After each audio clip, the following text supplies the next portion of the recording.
The Kalen Drift was not a place where things happened.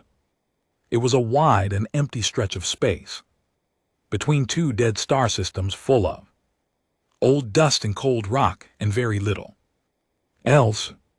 Voruth patrol ships passed through it every few months, logged nothing new, and moved on. It was the kind of place that made a scout feel like the universe had forgotten to put anything interesting there. Orvin had done 6 rotations through the drift over his career. He had logged dust clouds, a few tumbling rocks, and one comet that turned out to already be catalogued. He was not expecting anything different. This time, his sensor officer Pren found the contact 40 minutes into their sweep. "Something is out there," Pren said, and his voice had a careful quality to it, the kind of person used when they were not sure what they were looking at and did not want to say the wrong thing. Orvin crossed to the sensor station and looked at the display. The contact was large, larger than most Voruth cruisers. It was sitting still in the dark between the two dead systems, and it was not putting out any signal that would tell the universe it was there.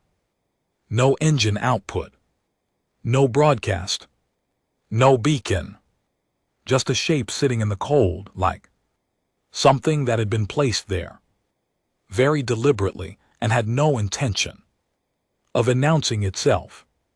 "Run the shape through the database," Orvin said. Pren ran it. The database came back with nothing. Not an approximate match, not a partial result. Nothing. Whatever this object was, no Voruth record had ever seen anything like it. Orvin ordered a quiet approach. He brought his 3 patrol ships in from different angles, which was what doctrine called for when dealing with an unknown contact. The idea was that if the object turned hostile, at least one ship would survive to carry the report home. He did not say this out loud to his crew, but everyone on the patrol knew the reasoning. As they got closer, the shape on the sensor display became a shape that meant something. It was a ship, a very large ship. The hull was painted a dark gray-green, the color of deep water on a heavy planet. The plating along its sides was thick. Prin had to run a second scan to confirm it was surface plating and not the actual hull beneath, because the armor was so dense it read like structural material. The ship had no soft curves, no decorative lines, no design choices that suggested anyone had built it to look impressive. Every surface on it existed for a reason. It looked like something that had been made entirely to work and not at all to be admired.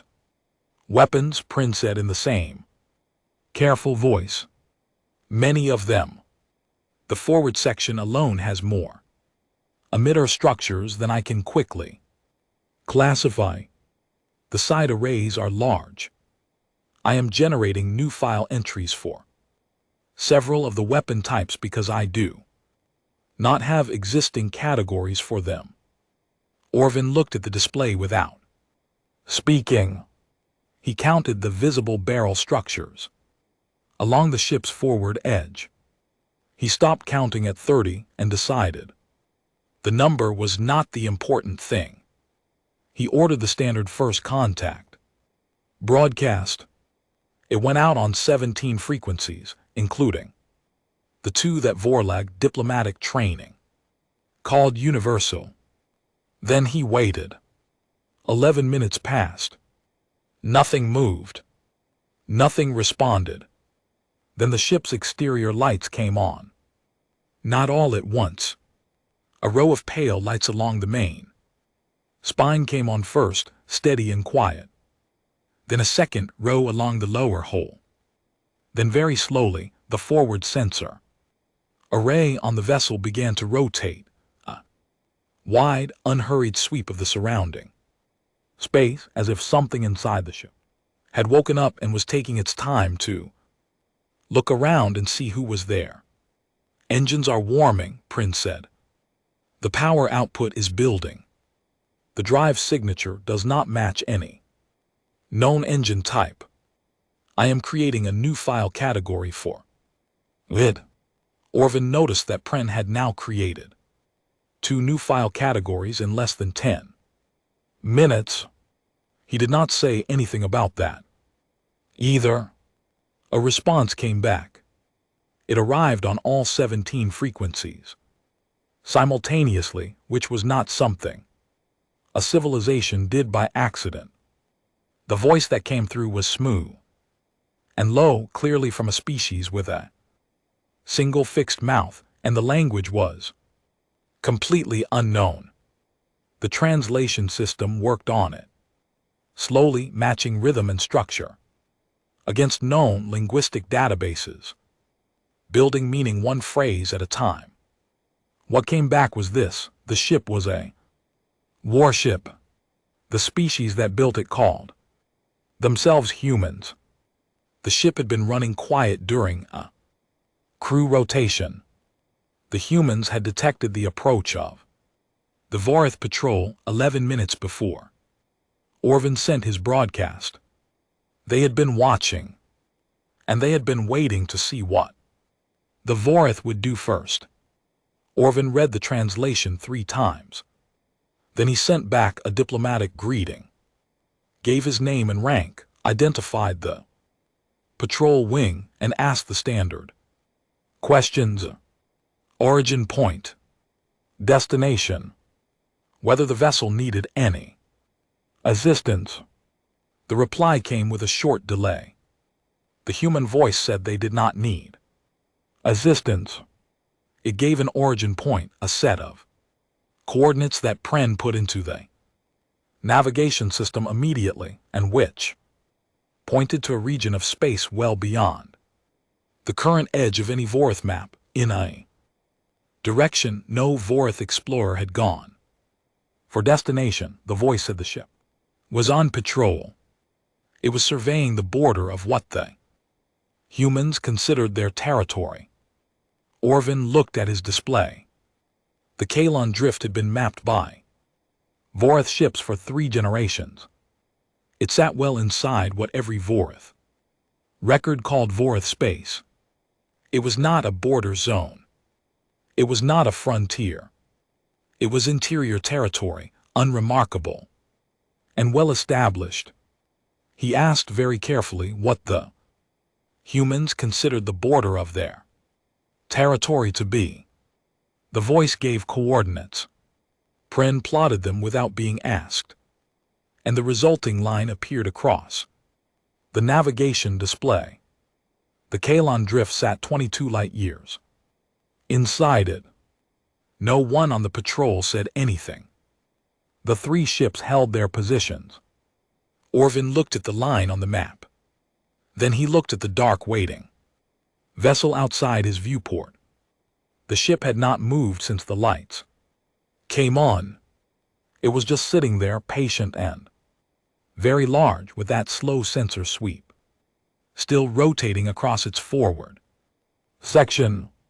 Pren pulled up the full armor analysis and added it to the report file. The plating figures were not comfortable numbers. He added the engine data. He added the weapons count. He added a note about the new file categories and what had caused him to create them. Then he flagged the file as priority critical. He started to write recommend review by the War Council at the top and then stopped. He sat with it for a moment. Then he deleted War Council and wrote recommend immediate review by all available command personnel, and did not change it again.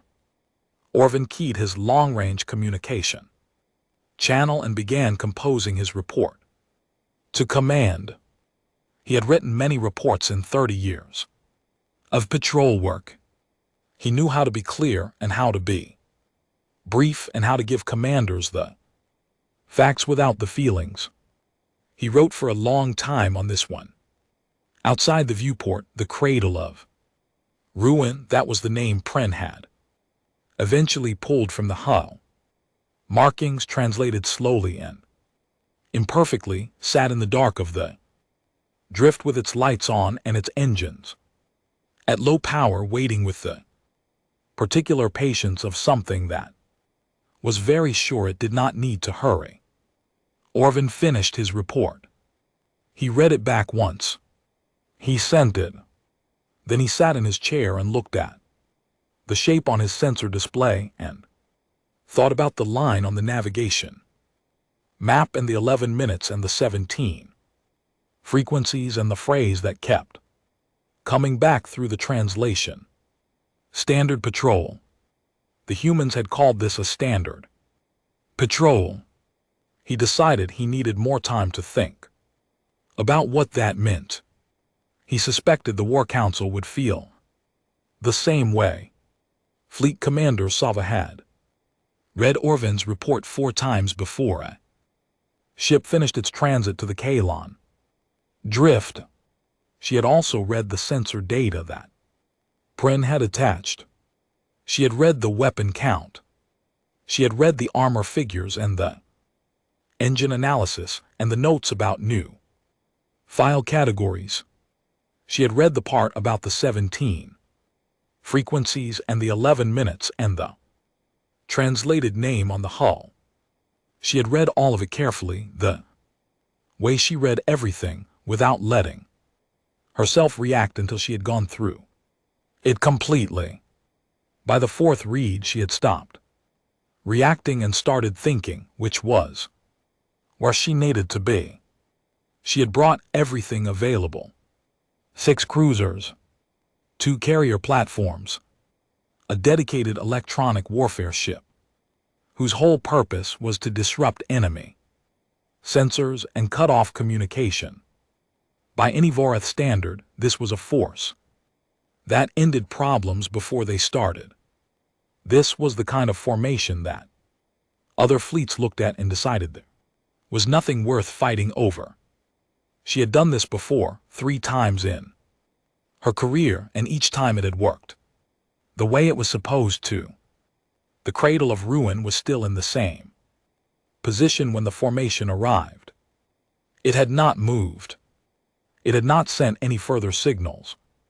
After Orvin's patrol wing logged the first contact and pulled back to safe distance, it was sitting exactly where it had been, lights on along its spine, that slow sensor sweep still moving, engines at low idle. The way it held its position reminded Sava of someone standing in a doorway, with their arms at their sides, not aggressive, not retreating, simply present and entirely comfortable. She studied it from the command deck of her flagship, the Measured Tide, for several minutes before doing anything else. One of Orvin's junior officers, a young man named Seth, had added a personal note at the bottom of the patrol report. Sava had almost skipped it because personal notes from junior officers were usually not the most important part of a report. She was glad she had not skipped it. Seth had written, "When we approached, the vessel did not power its weapons. It powered its lights." Sava had spent 30 years in the Vorath fleet. She had been in standoffs and border responses in 2 conflicts that the government still officially called enforcement actions. She knew the sequence of things a ship did when it was getting ready for a fight. She knew what power shifts looked like and what they meant. What Seth had described was not that sequencer. She ordered the diplomatic hail all frequencies with the translation system running in parallel rather than in sequence, working from the partial linguistic profile Prem had built. The response came in 4 minutes. a human identifying himself as Cole, the ship's communication officer. He expressed no alarm at the arrival of a Vorath fleet formation. He expressed no concern at all, in fact. He spoke the way someone spoke when they had been expecting a call and were pleased that it had finally come. Cole asked if the Vorath commander wished to conduct formal introductions. Sava said yes. What followed was 90 minutes of careful, structured conversation. Cole was replaced partway through by a woman named Lena, who identified herself as the ship's diplomatic liaison. Lena spoke slowly and paused often to make sure the translation was keeping up. She was very good at this. She never said anything that sounded like a threat, and she never said anything that suggested the humans were uncertain about where they stood or what they were doing there. At some point during the conversation, Sava's sensor officer Doroth broke into the command channel. His voice was quiet in a way that meant he was not sure how to say what he was about to say. He had been running continuous scans of the cradle of ruin during the entire diplomatic exchange. He had picked up a faint energy reading earlier and set it aside as background noise. He had kept looking at it because it was almost too consistent to be natural. He had spent the last hour isolating it. There were 2 more ships in the drift. They were not visible. They were running with almost all active systems suppressed, their output reduced so completely that Dorotha's sensors had read them as part of the background radiation. They were holding position approximately 40,000 km off the flanks of the cradle of ruin, 1 to port, 1 to starboard. They had been there the whole time, from before Orvan's patrol had arrived. Through the long silence, through the diplomatic exchange, through the arrival of 6 Vorath cruisers and 2 carrier platforms. They had not moved. They had not powered up. They had simply held their positions in the dark and waited, invisible, for whatever their captain decided to do. Sava pulled up the readings herself. She looked at them for a long time. Then she looked up at the cradle of ruin on the main display, sitting there, patient and quiet with its slow sensor sweep going and its lights on, and she understood that the ship had known exactly where our cruisers were from the moment they dropped out of transit. It had known, and it had continued its diplomatic conversation, and it had not done anything about it because it did not need to. She asked Lena very carefully how many ships were in the human formation. Lena answered without any pause at all. 3 vessels, the Cradle of Ruin, and 2 escort-class frigates running in low emission mode. She said that low emission posture during first contact scenarios was standard procedure. She gave the exact positions of both frigates, which matched Doroth's readings precisely. She said she hoped the quiet presence of the escorts had not caused any confusion, and she said it the way someone said something when they were being polite rather than apologetic. Sava told her there was no confusion. She asked Doroth quietly and off the main channel what he thought the frigates could do if they decided to move. Doroth said he had been trying to work that out and that he did not yet have a good answer because the power signatures were suppressed too far for detailed analysis. What he could say was that both ships were larger than they had initially appeared, that their whole geometry matched what little information existed in the database about fast intercept designs, and that whatever they were capable of, they were clearly capable of hiding it completely when they wanted to. Sava absorbed this. Then she went back to the diplomatic channel and told Lena that the Vorath would be open to discussing the question of territorial boundaries and asked whether the humans would be willing to participate in a joint survey of the drift as a starting point. Lena said she needed to confirm with her captain but expected no difficulty. The confirmation came back in 3 minutes. Sava spent those 3 minutes sitting very still and going through what she had seen and heard since the fleet arrived. She had come here with 6 cruisers, 2 carriers, and a purpose-built jamming ship, and the humans had watched them arrive, identified every vessel, continued a polite conversation, and confirmed a joint survey proposal, all without once giving any indication that the formation surrounding them represented a serious concern. She was a fleet commander with 30 years of experience. She had seen many things in that time. She had been surprised before.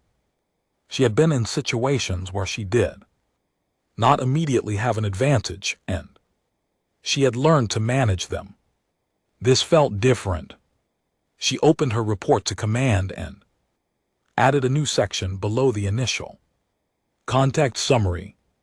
She wrote it plainly without softening the language because she did not think softening it would serve anyone well. She wrote that the humans had been watching before they were noticed, that their escort ships had remained undetected through the full initial contact sequence, and that in her assessment the formation's arrival with 6 cruisers had not altered the strategic situation in any meaningful way. She paused before writing the last line. Then she wrote it anyway. The humans did not react to our fleet as a threat.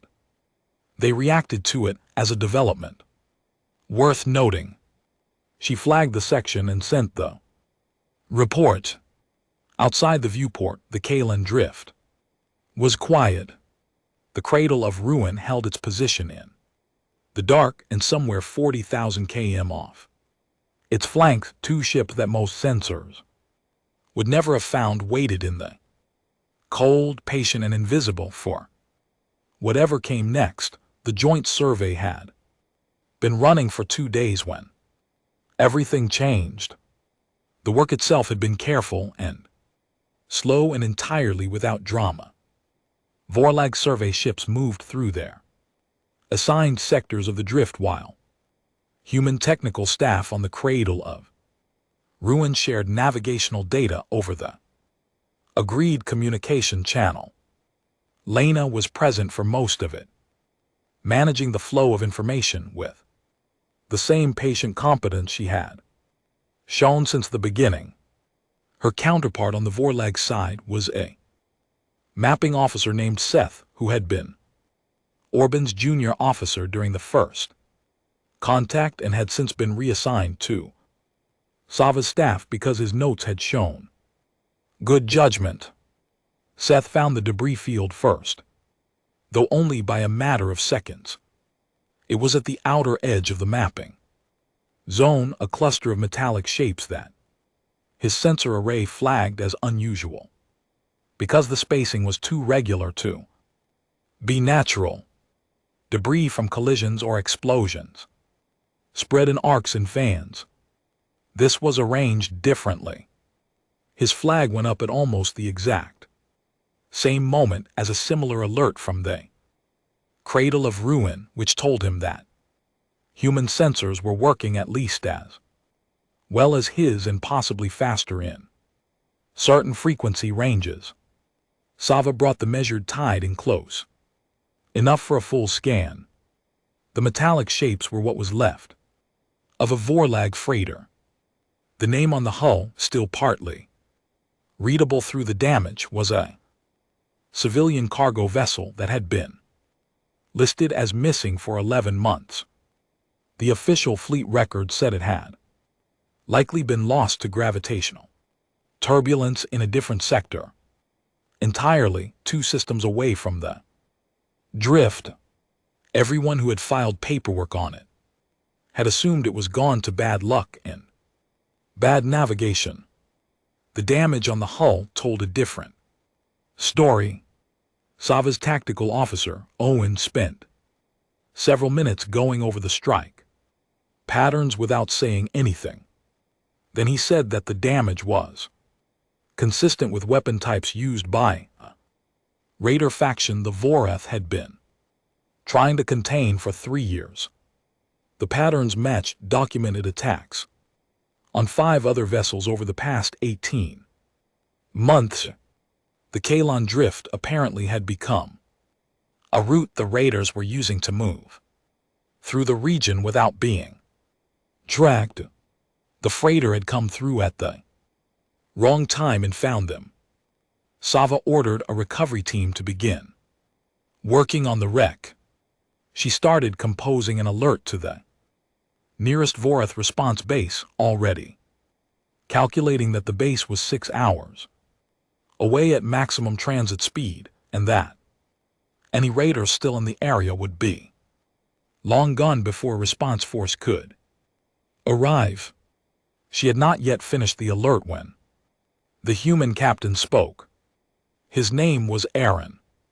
He had been quiet through most of the joint survey, letting Lena manage the day-to-day communication. His voice on the channel was calm and even without hurry, and he asked a simple question: would the Voreth be willing to accept joint assistance in what he called a pursuit and recovery action? Sava asked what he meant by that. Aaron said that the Cradle of Ruins passive sensor systems had been tracking a group of vessels moving away from the freighter's position. He said he had assumed at first that they were Voreth support ships and had not flagged them. He had realized in the past hour that they were not. He had a course heading. He had an estimated current position, extrapolated from the movement data his systems had quietly collecting. He had, it became clear as he spoke, been watching those ships for more than 24 hours without mentioning it, waiting to understand what they were before saying anything. He asked with the same level voice he had used from the start whether the Voreth would like him to do something about it. Sava looked at Owen. Owen ran the calculation without being asked. The raiders had too much of a lead. The nearest Voreth response force was the 6-hour base, and given the heading Aaron had just provided, the raider group would be out of the drift and into unmapped space in less than 3 hours. She asked Aaron how long it would take the Cradle of Ruin to reach intercept range at best speed. There was a pause. Not a long one. Aaron said they were already there. The Cradle of Ruin was gone from its survey position before Sava had finished processing what he had said. One moment it was holding station off the port side of the measured tide.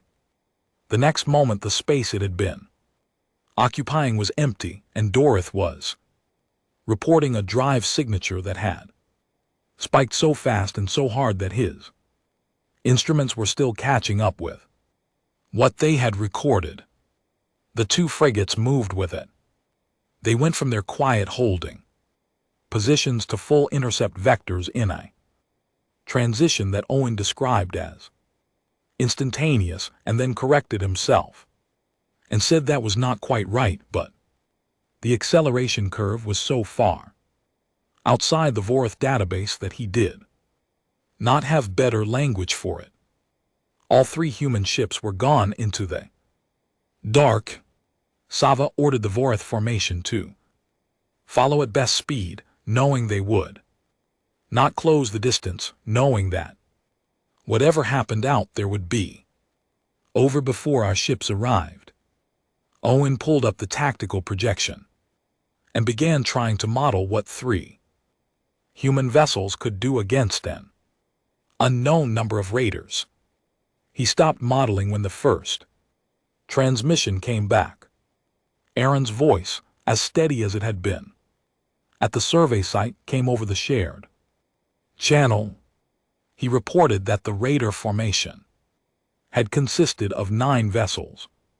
He gave the approximate class and armament of each one. This told Sava, without him saying so, that the Cradle of Ruin's passive sensors had been doing very detailed work on those ships during the 24 hours he had been watching them. He reported that the raiders had attempted to scatter when the human ships closed to engagement range, spreading in multiple directions simultaneously, which was the standard tactic for a group trying to pursuing force to split its attention and let some escape. He reported that the frigates had handled the scatter pattern. He reported that the action was complete. Sava looked at the timestamp on the transmission. Then she looked at the timestamp on the moment the Cradle of Ruin had left its survey position. She asked Owen to confirm the elapsed time between those 2 points. Owen ran the numbers. He checked them. He ran them again. 16 minutes. He looked up at her with an expression she had never seen on him in 9 years of working together. He said, "Commander, they did not lose a ship." She already knew. She asked him to confirm the raider count anyway because she wanted to hear him say the full result out loud. 9 vessels, Owen said. None escaped. No reported Vorcha casualties from the freighter incident have changed. No human casualties. No human vessels reported damaged. 3 ships. 9 raiders. 16 minutes. Nobody hurt on either side except the raiders. The Cradle of Ruin was already on its return, heading to the survey site. Aaron came back on the channel with a follow-up. He said the wreck of the Vorcha freighter had been examined by the frigates during the approach and that 3 of the original 14 crew members had survived. They had been sealed in an emergency stasis compartment that had kept them alive through 11 months of cold and darkness. He asked whether the Vorcha had medical facilities available for the survivors, or whether the humans should provide care in the meantime. Sava said the measured tide had a full medical bay and a medical team standing by. Aaron said the survivors would be ready for transfer within the hour. He thanked her for the cooperative survey. She thanked him in return. Her voice was steady. She was a fleet commander and she knew how to keep her voice steady. She closed the channel and turned to her command deck. Owen was staring at the timestamps on his display. Dorothy was looking at the sensor record of the departure the moment the 3 human ships had gone from stationary to full speed and running it back and forth as if watching it again might help him understand it. Sava thought about the 9 raiders. Vorith doctrine called for a minimum of 12 warships to engage that faction with acceptable risk margins. She had brought 6 cruisers and 2 carriers to this contact and felt confident doing so. The humans had sent 3 ships and finished the job in the time it would have taken a Vorith response force to receive the alert and begin organizing. She sat down in the command chair, which she did not often do during active situations. She thought about the lights coming on instead of weapons. She thought about the frigates holding invisible for days. She thought about Aaron's voice saying, We are already there, and the way the 3 ships had moved, and the 16 minutes and the calm follow-up asking about the medical bay. She thought about all of it for a while.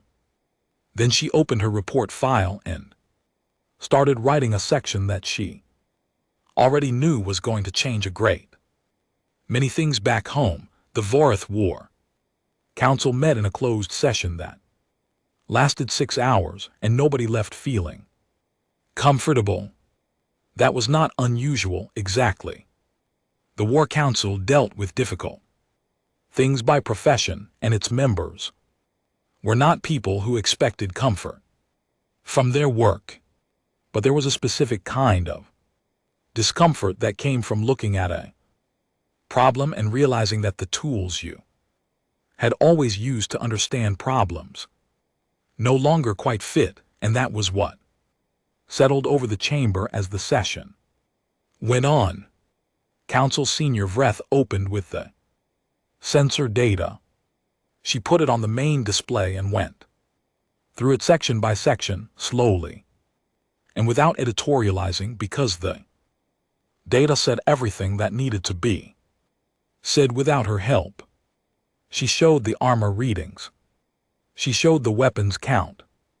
She showed the engine signature that Pren had flagged with a new file category because no existing category covered it. She showed the speed data from the departure sequence the moment the Cradle of Ruin had gone from stationary to full intercept velocity, and what the curve looked like when graphed against every known drive type in the Vorath database. The graph was not a comfortable thing to look at. Then she showed the frigates.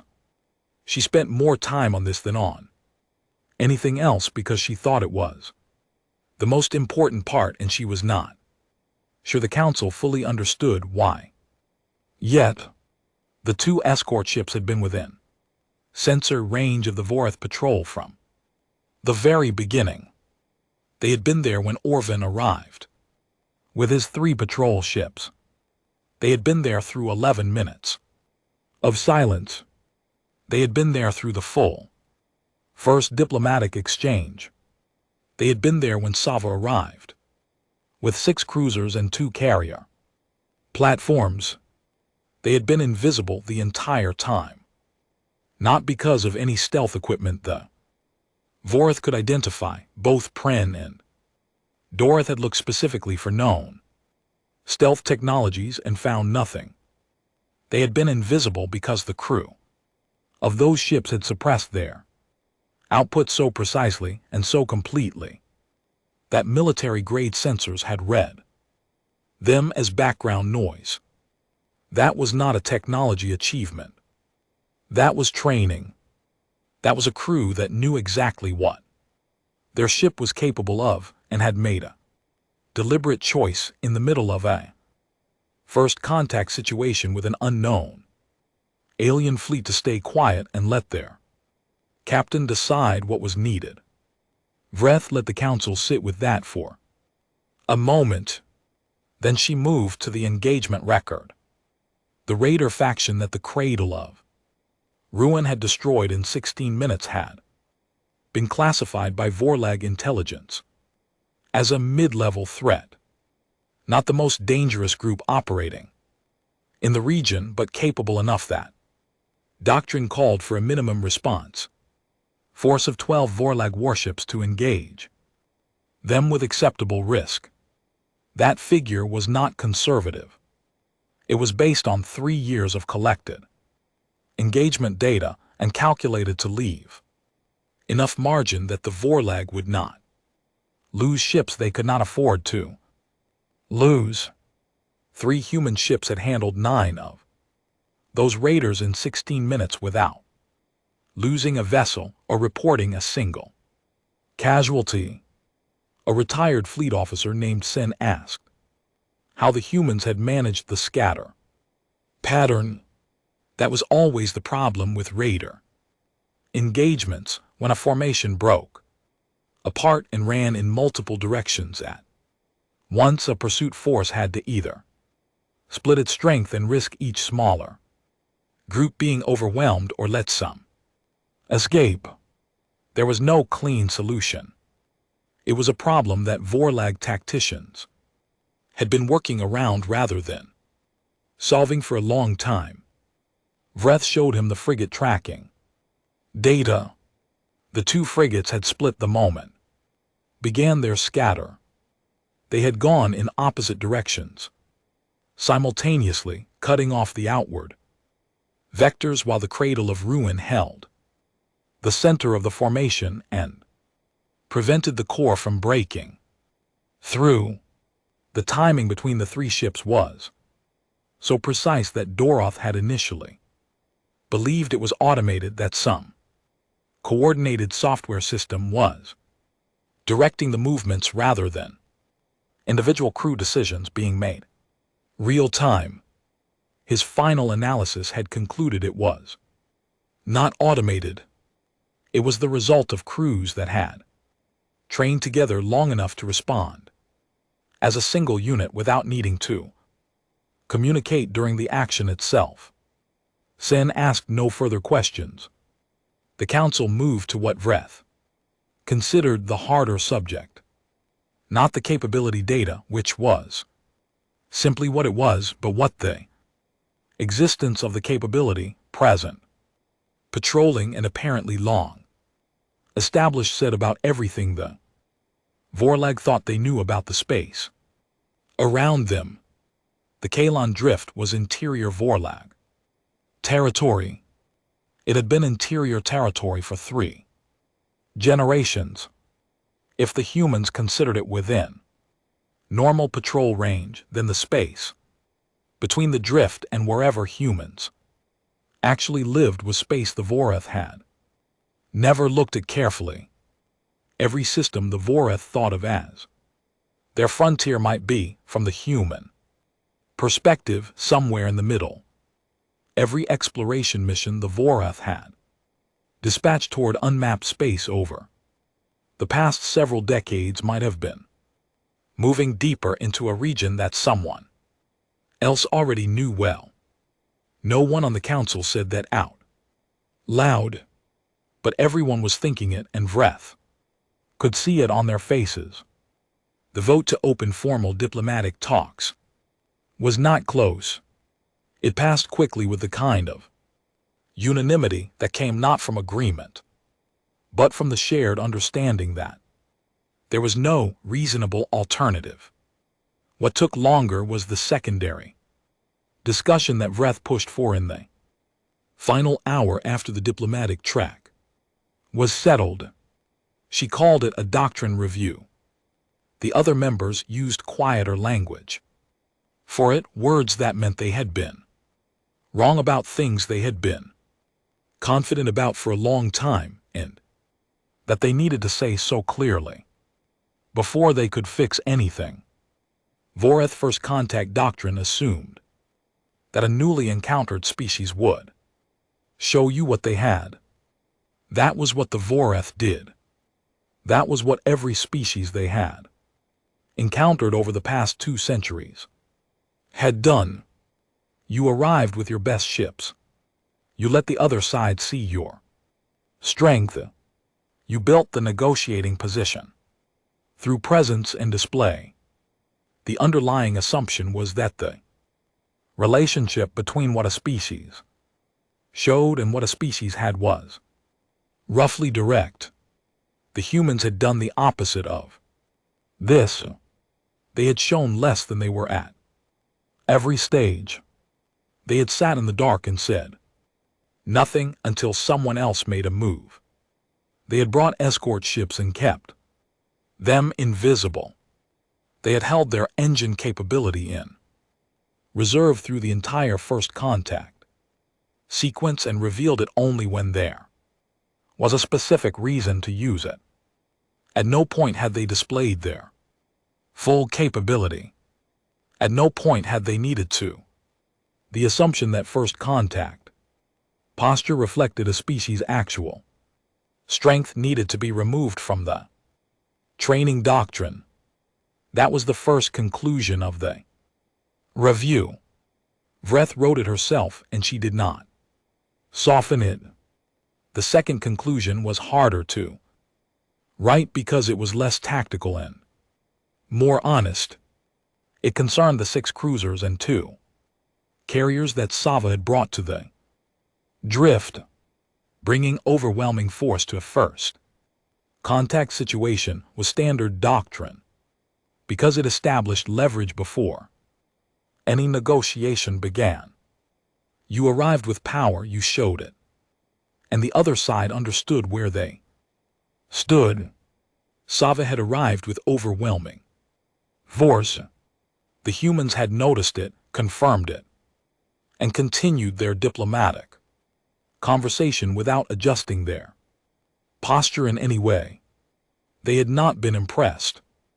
They had not been intimidated.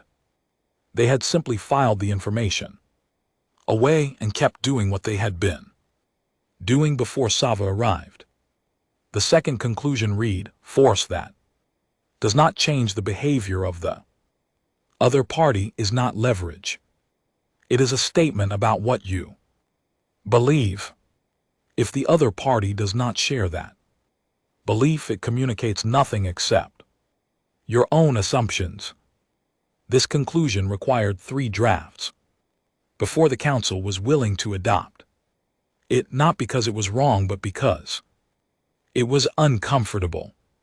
It meant that 30 years of Vreth's strategic doctrine had been built on an assumption that happened to have always been true before, and that the assumption was now demonstrably not universal.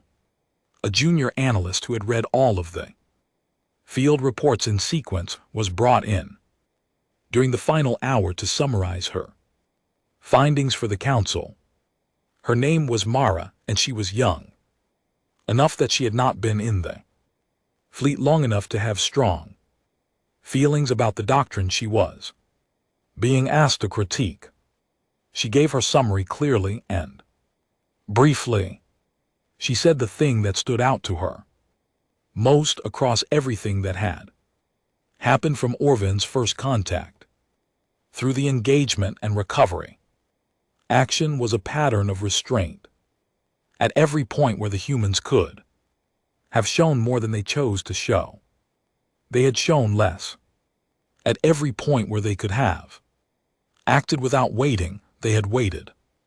At every point where an aggressive response was available to them, they had responded with something quieter. Instead, she said she thought the doctrine review needed to account for the possibility that they had encountered a species that was very powerful and knew it, and that chose to behave the way they did, not because of limitation but because of preference. The council chamber was quiet after she finished. Vreth thanked her and noted her summary in the record. Then she closed the session and told the members the written doctrine document would be circulated within the week. She stayed in the chamber after the others left and sat for a while with the sensor images of the cradle of ruin on the display in front of her. That dark, gray-green hull, those pale lights along the spine, the slow patient turn of the forward sensor array. The ship that had sat in the drift doing nothing threatening and been more unsettling for it than any armed aggressor she had encountered in her career. She thought about Myra's word, preference.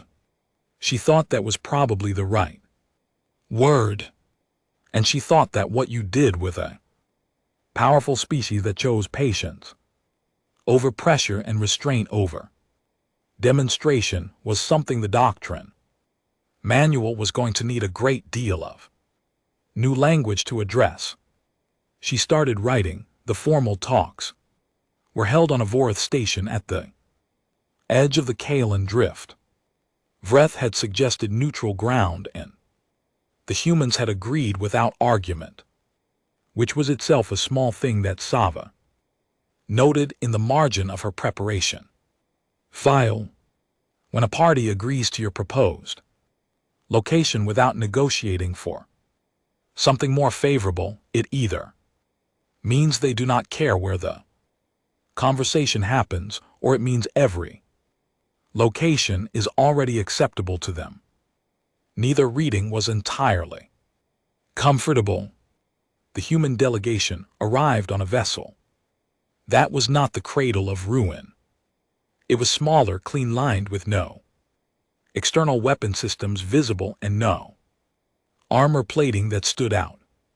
It docked at the station with quiet efficiency, and the 4 people who came aboard through the docking corridor walked into the meeting room and sat down without ceremony. Their lead negotiator was a man named Garrett. He was older, with the kind of unhurried manner that came from having done this many times and stopped worrying about whether it would work out. He shook hands with Vreth and with Sava, and with the 2 council members who had come in person, and then he sat down and asked, before anyone else could speak, what the Voreth side needed to know in order to feel that the conversation could go somewhere useful. That question disrupted 3 people who had prepared opening statements. Sava watched it happen and made a note. Garrett was accompanied by a legal specialist named Dana, who was quiet and precise and had a way of inserting a single clarifying sentence into a complicated discussion that reframed everything that had been said before it. She also had a technical liaison named Owen, a younger man, no relation to Sava's tactical officer, who drew diagrams on a handheld surface when words got complicated, and who seemed genuinely pleased when a Voreth technical officer leaned over to look at one of his drawings more closely.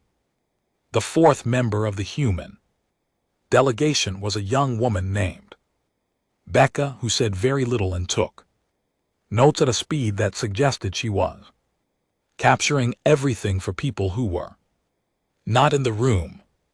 The talks lasted 4 days. What they produced was not a treaty. Garrett said on the first day that a treaty was too large a thing to build from a starting point of this little shared history, and that starting with something smaller and getting it right would serve both sides better than rushing toward something that looked complete. Vreth agreed with this, though she noted later that Garrett had said it first, and she had agreed, which was a small thing, but the kind of small thing that told you something about how a negotiation was going. The framework they produced covered 3 areas. The first was contact protocols, agreed procedures for how ships from each side would identify themselves and communicate when they encountered each other unexpectedly, to prevent the kind of extended silence and uncertainty that had marked Orban's first contact. The second was navigational data sharing for the drift and surrounding sectors, so that both sides would have a clearer picture of what was in the region they were both moving through. The third was a joint process for situations like the radar incident, so that if something like that happened again, neither side would need to improvise a response in real time. The third area took the longest to work out because it required both sides to be honest about what they could and could not do, which was not something either side had been doing openly before the talks. The Voreth were careful about revealing capability figures. The humans were also careful, but in a different way. They were careful about not making the Voreth feel they were being asked to accept a partner whose strength made the arrangement unequal. Garrett handled this by always framing human capability in terms of what it meant for the shared work rather than what it said about the humans themselves, and Dana would add the precise language that kept that framing in the written record. On the third day, Sava had a separate conversation with Lena, who had come as part of the team. They sat in one of the station's smaller rooms with a shared translation interface between them and talked for 2 hours about things that were not on the formal agenda. Lena was direct in a way that was not rude. She said that the humans had been aware of the Voreth for longer than the Voreth had been aware of them, which Sava had suspected but not confirmed. She said the human fleet had debated for some time about whether and how to make contact, and that the decision to hold a patrol in the drift had been partly a choice to be present in a place where being found was possible. They had not hidden their ship in a way that would have been truly undetectable. They had simply not announced themselves and waited to see who came and what they did. Sava asked why. Lena said that what a species did when they first found something they did not expect told you a great deal about them. She said the humans had found the information from the first encounter very useful. Sava asked what information. Lena said, you brought a diplomatic hail before you brought weapons. So did your fleet commander. Your junior officer wrote a note about the lights instead of the guns. Those are the things we remember.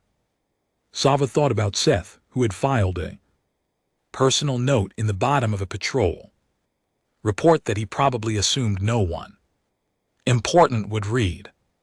She thought about the lights on the spine of the cradle of ruin coming on, one row at a time in the dark. She did not say anything for a moment. Then she asked if the frigates had always been there or if they had been moved into position after the patrol was detected. Lena smiled, which the translation system rendered as an expression indicating warm honesty, and said they had always been there. Sava nodded. She had thought so. On the last day of the talks, Vreth made a request that she had been considering since the doctrine review session back home. She asked for a direct communication channel between the Vor War Council and whoever commanded human fleet operations in the region.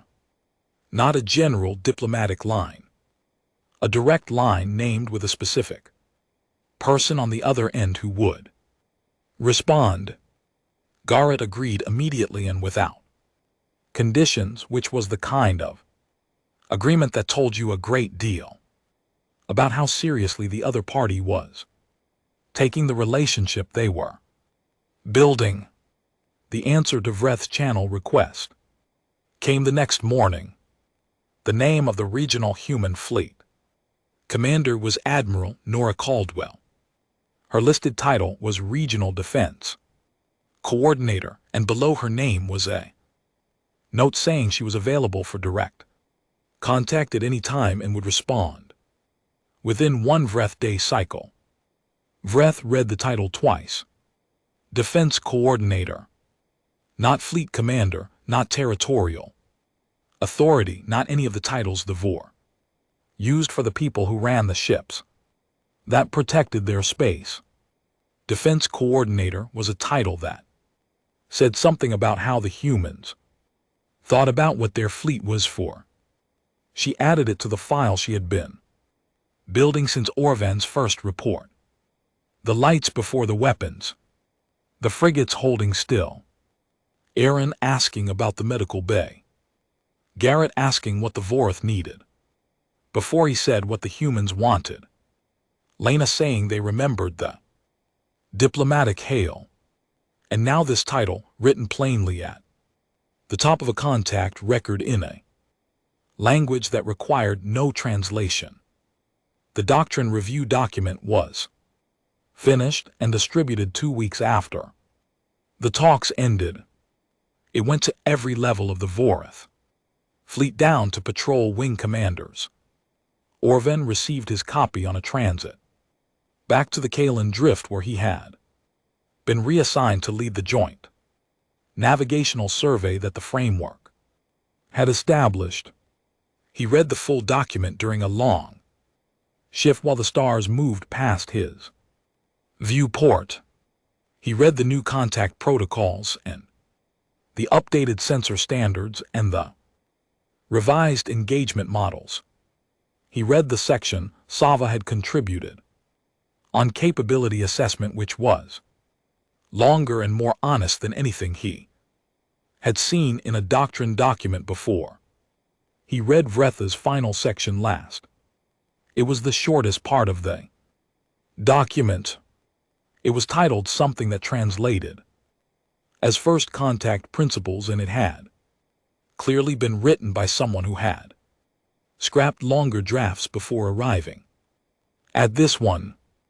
It said, a species that chooses to show you patience before power is telling you something important about what they value. Listen before you decide what they are. Below that there was one more line. It was not marked as doctrine, and it did not have a classification heading. It was simply there at the end in plain language. It said they were not trying to frighten us. They were waiting to see if we were worth talking to. We should think carefully about what we do with that. Orven read it twice. Then he put the reader down on his bunk and looked out at the stars for a long time. He thought about the cradle of ruin, sitting in the dark with its lights on. He thought about the 11 minutes of silence and the 17 frequencies and the slow turn of the sensor array. He thought about a ship that could intercept distance in the time it took to have a short conversation, and that had chosen to have the conversation. Instead, he thought about what Arath had written. Worth talking to. He picked up the reader again and opened a new file. He started writing a note to Sava. He told her he had read the full document and he had a question he wanted her opinion on. He wanted to know what she thought came next now that they were past the part where neither side knew the other existed. Her reply came before his next shift started. It was 3 sentences. She said she did not know exactly what came next because the maps they had always used did not cover the territory they were standing in now. She said she thought that was probably not a bad thing. She said she believed the humans knew the way, and that following someone who had been patient enough to wait and see if you were worth the conversation was, in her experience, a reasonable place to start. Orven read it. He set the reader down again. Outside the viewport, the Kalan Drift was quiet and wide and full of dark space that both sides were only beginning to map together. It did not feel as empty as it used to.